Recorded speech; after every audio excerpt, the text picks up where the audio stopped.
इस समय तेल को लेकर देश में हाहाकार मचा है और जनता महंगाई से त्रस्त है। सोशल मीडिया सरकार की आलोचना से भरे पड़े हैं। इसी बीच विपक्ष भी केंद्र सरकार पर हमलावर है। इसी क्रम में विपक्ष के नेता राहुल गांधी ने पीएम मोदी को लेकर बड़ा बयान दिया और कहा है कि देश की राजनीति में कोई बड़ा बदलाव आने वाला है।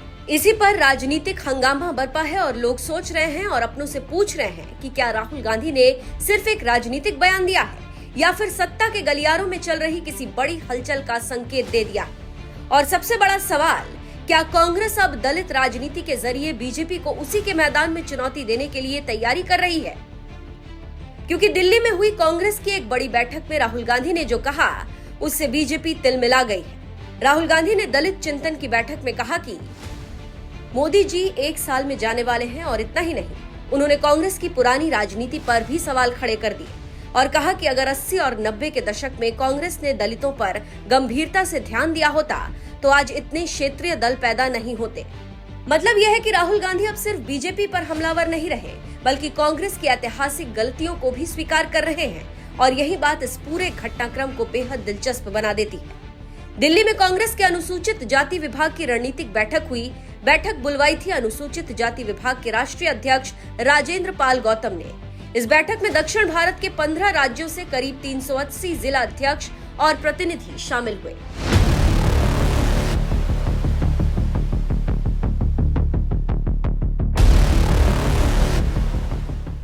जानकारों की माने तो जो राहुल गांधी ने कहा कि कांग्रेस अगर 1980 और 1990 के दशक में दलित समाज को मजबूती से अपने साथ जोड़कर रखती तो बहुजन राजनीति के नाम पर क्षेत्रीय दल इतने ताकतवर नहीं बन पाते।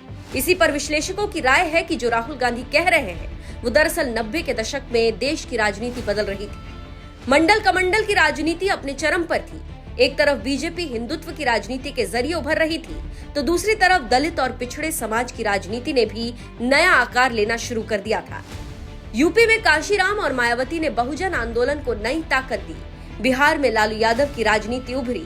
तमिलनाडु, आंध्र प्रदेश और दूसरे राज्यों में क्षेत्रीय दल मजबूत होते चले गए और कांग्रेस धीरे धीरे अपना पारंपरिक वोट बैंक खोती चली गई।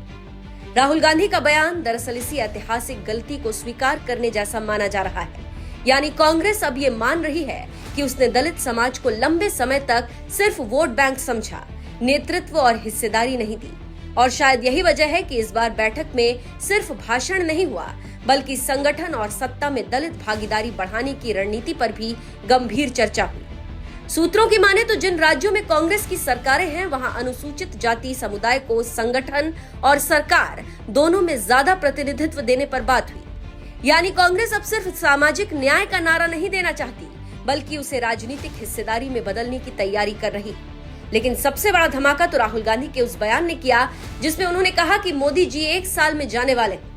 अब थोड़ा राहुल गांधी के इस बयान को समझ लेते हैं। सबसे बड़ा सवाल यह है कि राहुल गांधी ऐसा क्यों कह रहे हैं? क्या ये सिर्फ विपक्षी जोश है या फिर उन्हें लग रहा है कि आर्थिक मोर्चे पर सरकार घिरती जा रही है? राहुल गांधी ने महंगाई, बेरोजगारी और अमेरिका के साथ ट्रेड डील जैसे मुद्दों का जिक्र किया। उन्होंने कहा कि इन मुद्दों पर प्रधानमंत्री मोदी एक्सपोज हो चुके हैं। दरअसल विपक्ष लगातार यह आरोप लगा रहा है कि सरकार बड़े बड़े इवेंट और प्रचार में व्यस्त है लेकिन जमीन पर आम आदमी की परेशानियां बढ़ती जा रही हैं। रोजगार का संकट, महंगाई का दबाव और किसानों मजदूरों की नाराजगी, इन मुद्दों को कांग्रेस अब अपने सबसे बड़े हथियार के तौर पर इस्तेमाल करना चाहती है। राहुल गांधी हमला करे, उस पर बीजेपी जवाब ना दे, ये कैसे हो सकता है? फिर क्या था, बीजेपी ने भी जोरदार पलटवार किया और कहा कि मोदी सरकार अंगद के पैर की तरह स्थिर है और 100 राहुल गांधी भी मिल जाएं तो सरकार को हिला नहीं सकते। इससे आप समझ सकते हैं कि कैसे वार पलटवार चल रहा है। अब देखना है कि क्या राहुल की भविष्यवाणी सही होती है या नहीं।